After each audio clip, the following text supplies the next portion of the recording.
ఇంటిలో వచ్చావు సార్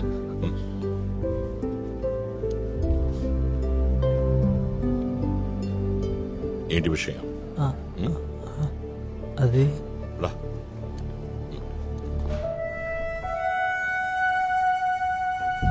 ఏంటో చెప్పు. నిన్న స్టేషన్ కనుక మీరు రాకపోయింటే మేమెవరం బతుకుండే వాళ్ళం కాదు సార్. దానికి ఎలా థ్యాంక్స్ చెప్పాలో తెలియట్లేదు. దానికి థ్యాంక్స్ చెప్పాల్సిన అవసరం లేదు. నేను నా జాబ్ని సక్రమంగా చేశానంతే, అంతకుమించి ఇంకేం లేదు. అర్థమైంది? నాకు అవన్నీ తెలియదు సార్. నేను ఫోన్ చేయగానే మీరు వచ్చారు. ఏం చేసి ఈ రుణం తీర్చుకోవాలో తెలియట్లేదు. నేను చేయగలిగింది మీరు ఏం చెప్పినా చేస్తాను సార్. నువ్వేం ఫీల్ అవ్వకు, సరేనా? సార్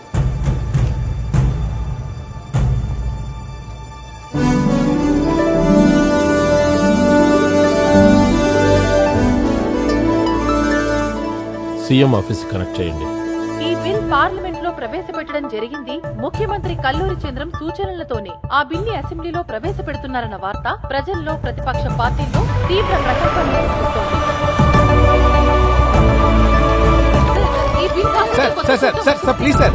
ఈ బిల్ అసెంబ్లీలో ఎప్పుడు ప్రవేశపెడుతున్నారు సార్? ఈ బిల్ పాస్ అయితే రాష్ట్రంలో కరప్షన్ అంతమవుతుందనుకుంటారు సార్. తెలంగాణ ఉన్న ప్రస్తుత పరిస్థితుల్లో ఇలాంటి బిల్లును ప్రవేశపెట్టడం అవసరమంటారా సీఎం గారు? సమాధానం చెప్తాను, వెయిట్ చేయండి.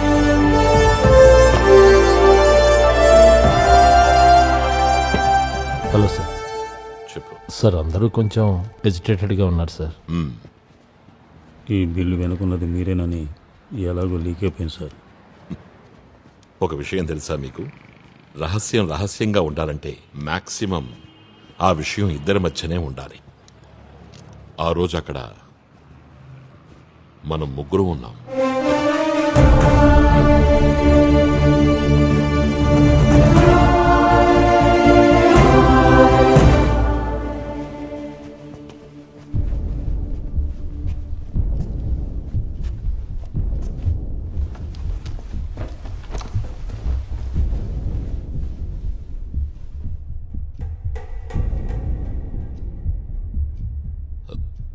బాబీ రాలేదా?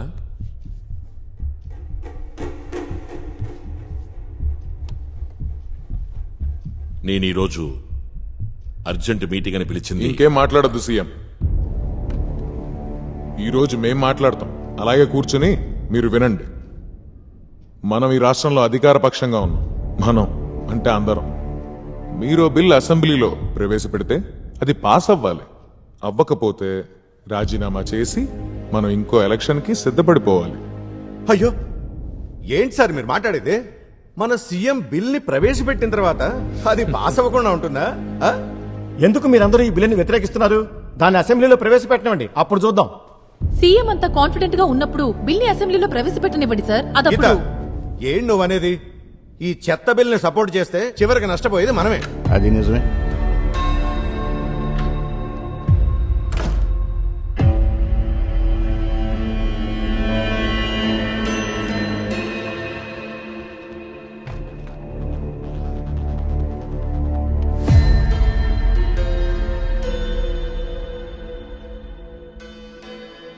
సీఎం, అధికారంలో ఉన్నంత మాత్రాన మీరేమనుకుంటే చేయడానికి కుదరదు. ఇక్కడున్న వాళ్లలో మెజారిటీ పీపుల్ నాతో కలిపి ఈ బిల్లుని పూర్తిగా వ్యతిరేకిస్తున్నాం. నేను చేయబోయే ఈ కంపారిజన్ కరెక్టో కాదో నాకు తెలీదు. కరడుగట్టిన గజదొంగలు కూడా కొన్ని నీతి నియమాలను పాటిస్తారు. కానీ మన సీఎం గారు మాత్రం ఈ బిల్ని ప్రవేశపెట్టే ముందు ఏ నియమాల్ని గౌరవించలేదు. రామచంద్ర గారు, ఈ బిల్ని ప్రవేశపెట్టింది పార్లమెంట్ లో. దానికి మీరు సీఎం ఎందుకు దోషులు చేస్తున్నారు? నేను ఒప్పుకుంటాను గీత, మన పార్టీలో ఉన్న ఏకైక ఎంపీ ఆ బిల్లుని పార్లమెంట్ లో ప్రవేశపెట్టాడు. ఆ విషయం నీకు ముందుగా తెలుసా? తెలీదుగా? మన పార్టీ పార్లమెంట్ కమిటీలో డిస్కస్ చేశారా? లేదుగా? సరే, అది వదిలేండి. అక్కడ కూర్చున్నారు చూడండి, పార్టీ అధ్యక్షుడు. కనీసం ఆయనతో అయినా చెప్పారా? సీఎం, ఈ బిల్లు అసెంబ్లీలో ప్రవేశపెట్టడం కుదరదు. మిస్టర్ రాజా, మీరో దొంగ. మిస్టర్ రామచంద్ర, మీరు మీరు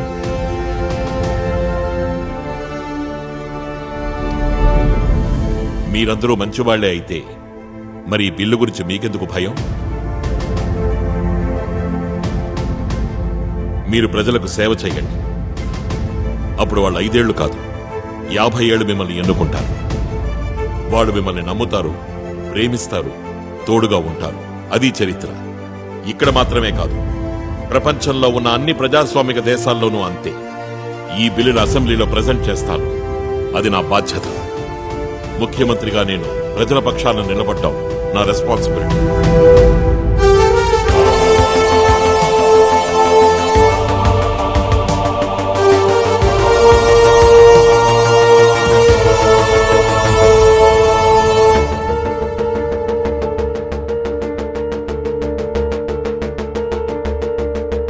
బాబీ గారు, బిల్లు పాస్ అవుతుందా రిజెక్ట్ అవుతుందా అనే దాని గురించి మేము ఆలోచించట్లేదు. కానీ ఇలాగే ఏకపక్షంగా ముందుకెళ్ళాలనుకుంటే మాత్రం మాకు ఆయన సీఎంగా వద్దు. అక్కర్లేదు. ఆ యోగ్యత ఉన్నవాళ్ళు వేరే ఇంకా ఉన్నారుగా. ఇంకా చాలా ఆపు. అలాంటి ఆశలేం పెట్టుకోవద్దు. అర్థమైందా? ఎదిరింపులతో విషయం. నీలాంటి నలుగురు ఐదుగురు కలిసి ఈయన సీఎం గా కొనసాగించలేరు.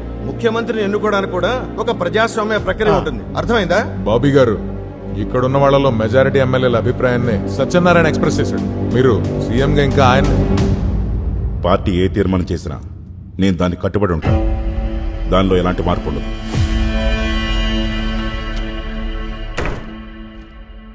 సార్, అర్హత ఉన్న వాళ్ళు ఇంకా ఉన్నారు. మీరు సీఎం, నేను హోమ్ మినిస్టర్. 2 సంవత్సరాలు అధికారంలో ఉంటాం. 1 సంవత్సరం తర్వాత మీరు హోమ్ మినిస్టర్, నేను సీఎం. ఏమంటారు?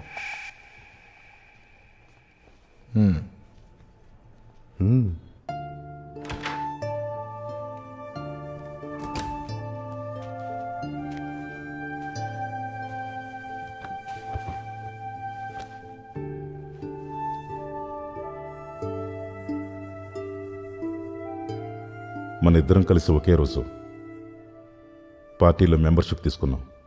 31 సంవత్సరాలు గడిచిపోయాయి. మన ఇద్దరం ఎప్పటికీ ఒకళ్ళ మీద ఒకళ్ళం విశ్వాసంగా ఉండాలని నాతో చెప్పింది నువ్వే. నువ్వు మర్చిపోయినట్టు నా విషయం. నా వరకు నాకు అన్ని పార్టీయే. నేను ఈ స్థానంలో కంటిన్యూ అవ్వటానికి అదే ప్రధాన కారణం. లేదంటే ఆ మీటింగ్ రూమ్లోనే నీకు నా రిజిగ్నేషన్ లెటర్ ఇచ్చేవాడిని. నేను అలా చేయకపోవటానికి కారణం ఎవరి వల్ల నా పార్టీ గౌరవం తగ్గకూడదని. నువ్వు ప్రవేశపెట్టాలనుకుంటున్న బిల్ ఎంత ఇంపార్టెంటో దాని గొప్పతనం ఏంటో నాకు తెలుసు. కానీ అసెంబ్లీలో దీన్ని ప్రవేశపెట్టలేవు. వేరే వాళ్ళ ముందు నువ్వు తక్కువగా ఉంటే నాకు నచ్చదు.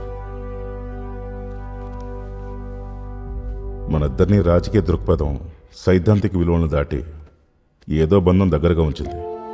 నా వరకు నేనైతే అలాగే అనుకుంటున్నాను. నువ్వు నిజంగా నన్ను ఎంత అర్థం చేసుకున్నావో, ఎంతగా నమ్ముతున్నావో నాకు ఇప్పుడే అర్థమైంది. చాలా సంతోషం.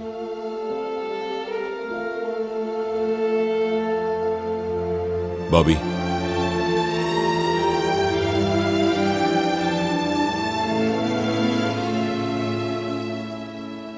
దీని గురించి నేను నీకు ముందే చెప్పుంటే నువ్వు నాకు సపోర్ట్గా నిలబడేవాడివా? మొహమాట పడకుండా నిజం చెప్పు. నేను ఈ పార్టీకి అధ్యక్షుని కాకపోయి ఉంటే నీకు సపోర్ట్గా అందరికంటే ముందు నేనే ఉండేవాడిని, ఎలాంటి పరిస్థితులు వచ్చినా.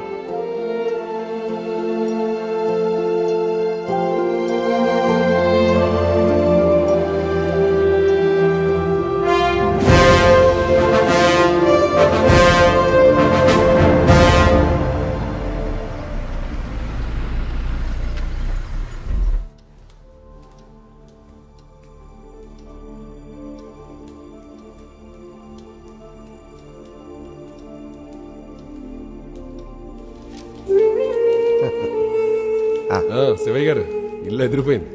గల్ఫ్లో ఉండే మా బామ్మరిది నా కోసం ఇల్లు కట్టించాడని అందరూ అనుకుంటారు. కానీ ఇల్లు జయనంద్ గారిది, నాది కాదు. సీఎం ఈ బిల్లుని ఎట్టి పరిస్థితుల్లోనూ అసెంబ్లీలో ప్రజెంట్ చేస్తాడు. అది మీకు తెలుసు. కానీ అది అసెంబ్లీలో పాస్ అవుతుందిగా. నేను ఆ పాయింట్కి వస్తున్నాను. గవర్నమెంట్, ప్రత్యేకించి ముఖ్యమంత్రి స్వయంగా బిల్లును సభ ముందుంచితే అది పాస్ అవ్వాల్సిందే. లేదంటే గవర్నమెంట్ మీద విశ్వాసం ఏదైతే ఉందో అది కుప్పకూలుతుంది. సాధారణ పరిస్థితుల్లో అలా జరిగే అవకాశం అయితే లేదు. కానీ అసలు మీరు ఏం చెప్పాలనుకుంటున్నారు? అవిశ్వాస తీర్మానం సీఎం అండ్ గవర్నమెంట్ మీద అవిశ్వాస తీర్మానం మనమందరం మూవ్ చేద్దాం. బిల్లు పాస్ అవ్వకపోతే ఆ తర్వాత రోజే నేను స్పీకర్ని కలిసి నోటీస్ ఇస్తాను. మనం ఇచ్చిన నో కాన్ఫిడెన్స్ మోషన్ని ఆపడానికి గాని లేదా అడ్డుకోవడానికి గాని కల్లూరి చంద్రానికి ఏ దారి ఉండదు. బిల్ ప్రజెంట్ చేసిన రోజు మనం ఆయన్ని ఉక్కిరి బిక్కిరి చేసేద్దాం. తానే అందరికంటే అధికుణ్ణి అని సీఎం ఫీలింగ్. దానికి ఆ రోజే సమాధి కట్టేద్దాం. మిమ్మల్ని విశ్వసించి మీరు నాతోనే ఉంటారన్న ధైర్యంతోనే నేను ముందుకెళ్తాను. దినేష్,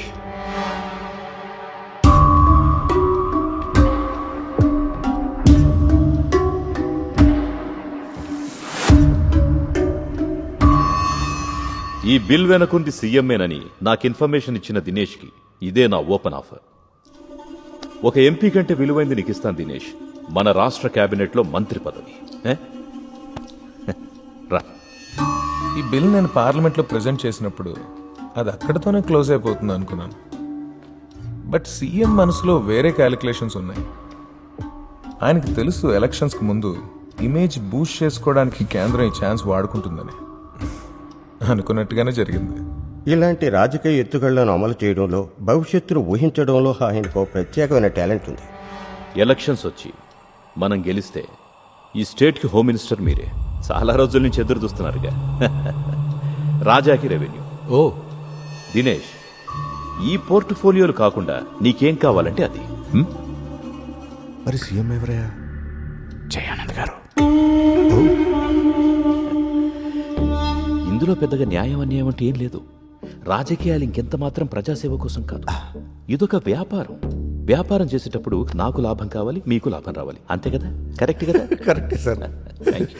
అప్పుడు నేను మీతో ఉంటాను సార్. చాలా సంతోషం. నాకు అదే కావాలి. మేము బయలుదేరుతాం సార్. Okay okay. ఉంటాను సార్.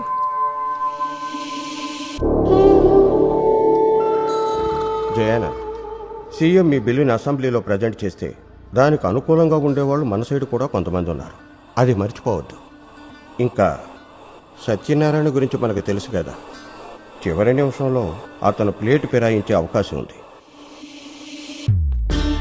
అధికారం లేకపోతే రాజకీయాల్లో విలువ లేదు Shivayya.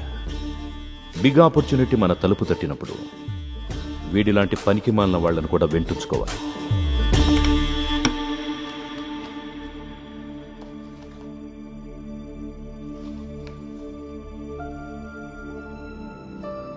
So you propose to present the bill on the 24th.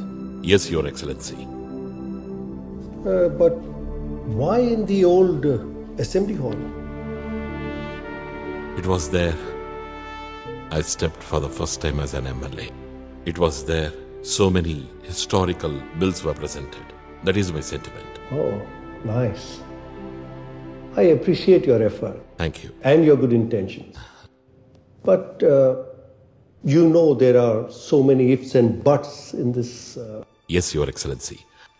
I'm aware of it, but still, I just want to try it once. Okay.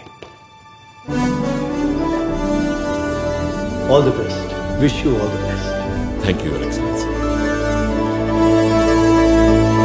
సొంత పార్టీ నుండి ప్రతిపక్ష పార్టీల నుంచి అభ్యంతరాలు వ్యక్తమైనా మన ముఖ్యమంత్రి Kalluri Chandram right to recall bill ని అసెంబ్లీలో ప్రజెంట్ చేయడానికే సిద్ధపడ్డారు. ఇదిలా ఉండగా వివిధ వర్గాల ప్రజల మద్దతు ఈ బిల్ కి లభిస్తోంది. ప్రజాస్వామ్యం అంటే ప్రజలకు ఏదైనా నిర్ణయం తీసుకునే ఆప్షన్ ఉండటం. మనం తప్పు చేశామని ఫీల్ అయినప్పుడు సరిదిద్దుకునే అవకాశం ఉండటం మంచిదే. మన మంత్రివర్గంలో కొందరు దొంగలు ఉన్నారు. ఈ రూల్ తో అలాంటి వాళ్ళని తప్పించే అవకాశం ఉండటం అది చాలా మంచి మార్పును తీసుకొస్తుంది. 2 సంవత్సరాలు చూస్తాం, తర్వాత వాళ్ళ సేవ మాకు వద్దనుకుంటే రీకాల్ చేసి కొత్త వ్యక్తిని ఎన్నుకుంటాం. నిజాయితీగా ఆలోచిస్తే ఈ బిల్ పాస్ అవడం చాలా కష్టం. దాని గురించి డీటెయిల్ గా తెలుసుకోకుండా మాట్లాడడం కరెక్ట్ కాదు. అది వర్కౌట్ అవదండి. ఒక డెసిషన్ మనం తీసుకున్న తర్వాత అది రాంగ్ అని తెలిస్తే దాన్ని సరి చేసుకోవడానికి ఆప్షన్ ఉండడం మంచిదే. అది ఖచ్చితంగా ఉండాల్సిన రూల్. మనం ఒకళ్ళకి ఓట్లేసి గెలిపించిన తర్వాత వాళ్ళని మార్చే అధికారం ప్రజలకు ఉండాలి. ఇది అమల్లోకి వచ్చే ఛాన్సే లేదు. బిల్లు పాస్ అయితే చాలా సంతోషం. ఇది పాస్ అవ్వాలని దేవుని కోరుకుంటున్నాను. ఎవరు గెలిచినా ఎవరు ఉన్నా మా జీవితాలు ఇట్టాగే ఉంటాయిగా.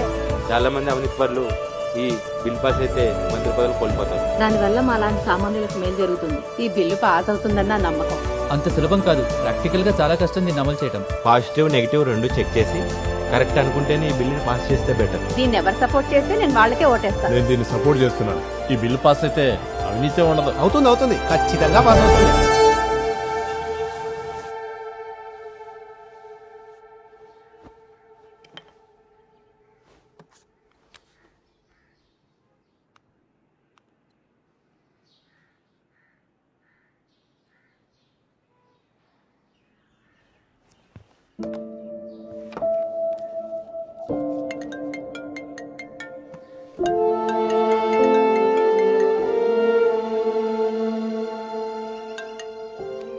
హలో, బయలుదేరావా? లేదు, ఇప్పుడే బయలుదేరబోతున్నా. బాగా మబ్బు పట్టింది, వర్షం పడచ్చు. నేను ఇక్కడే ఉంటాను, నువ్వు వెళ్ళరా.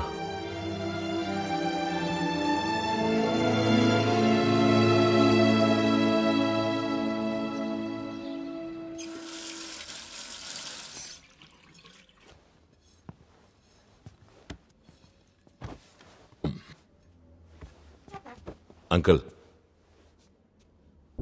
ఈరోజు మనం కలిసి తిందాం రండి.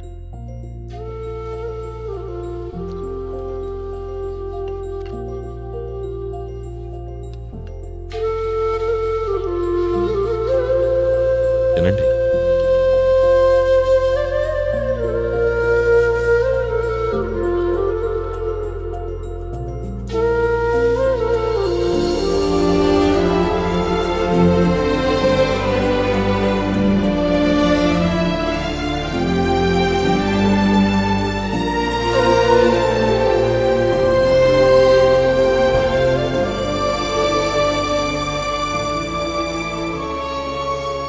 Good morning. Good morning sir.